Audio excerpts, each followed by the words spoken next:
Kung sinukuan ka na, hayaan mo na. Kung alam mong ikaw na lang mag-isa,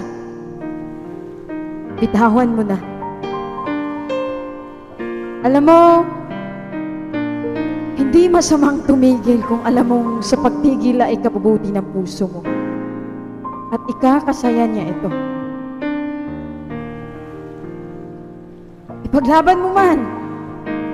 Kung ayaw na niyan, wala nang silbi.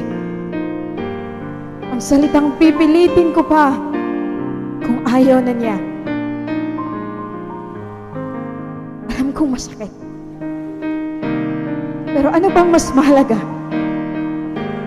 Ang ipagpatuloy pero wala na? O bibitaw at ika'y makalaya na?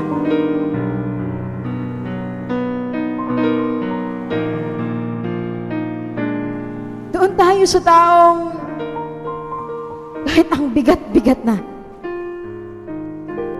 kahit ang sakit-sakit na, pipiliin pa rin tayo sa huling takbo ng mga paa.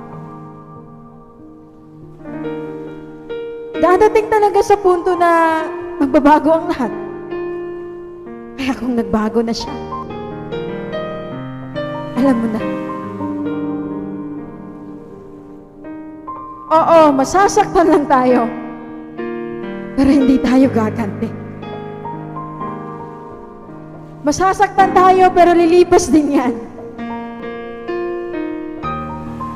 Masasaktan tayo pero sa huli hindi tayo talunan.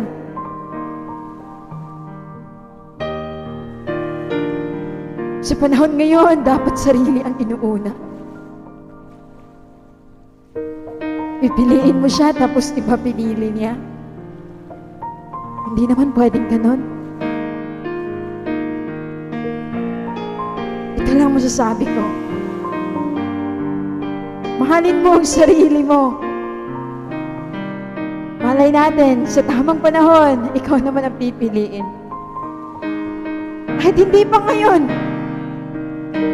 dadating ang taong magpapaintindi sa atin na hindi nakakapagod magmahal. Na kaya kang ipaglaban sa dulo.